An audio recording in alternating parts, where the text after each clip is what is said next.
A new Afghan government composed of senior Taliban figures could be announced in the coming days. A senior leader told the BBC the government could include women, but not at the top levels. But against this backdrop, the economy of Afghanistan is close to collapse, with little immediate prospect of the new Islamist rulers gaining access to the country's foreign currency reserves held in the West. Prices of essential goods are soaring, the value of the currency is falling, and many public services are barely able to function. Here's our Afghanistan correspondent, Secunda Kamani. The Taliban are in firm control of the country. This, a huge military parade in the southern city of Kandahar, along with a captured helicopter. But the group still hasn't established a new government, leaving many Afghans in a state of limbo. Now that the final foreign troops have left, an announcement is expected soon. The last time the group was in power in the 1990s, their regime saw public executions and women banned from working. Now they say things are different, though they admit women won't be in senior positions. Maybe they will be in the government in the lower these things, because in every department of the government, ministries, you can say almost half of the workers are women. So they can come back to their work and they can continue. But maybe in this new government which has been announced, in the top post, I mean to say in the cabinet, they may not be women. The uncertainty about what the future will look like has seen the value of the Afghani drop and concerns about the economy rise. The World Bank and IMF are holding back from continuing support, whilst the US has frozen reserves and most local banks remain closed. No one has any money right now. All their savings are stuck in the banks. People are just bringing small amounts of cash here to exchange, to pay for everyday living. I needed money for groceries, but the exchange rate isn't good, so I'm going home. The currency rate just keeps on fluctuating. I pray that God brings stability to the government and these problems can be solved.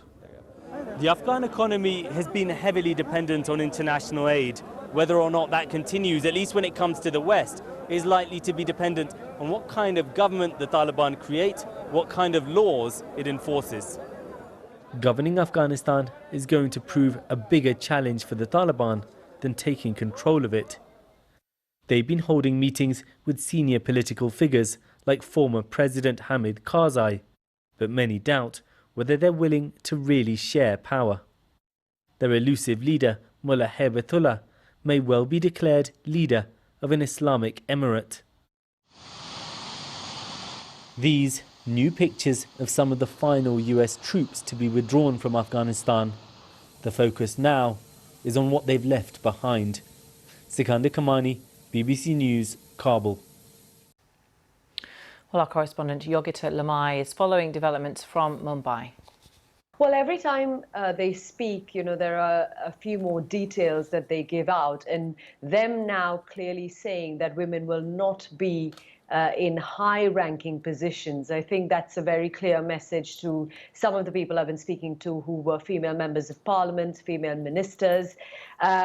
Many of them have fled Afghanistan, but there were a few still in the country hoping that the Taliban's promises of being committed to women's rights and allowing women to work, that those would result in them not having to sit at home. But now, yesterday I spoke to one woman, and she told me her hopes were completely dashed after this statement from their political office in Doha, in Qatar, that women won't be in high positions. So every day, I think there are new questions being raised about exactly how inclusive this government will be.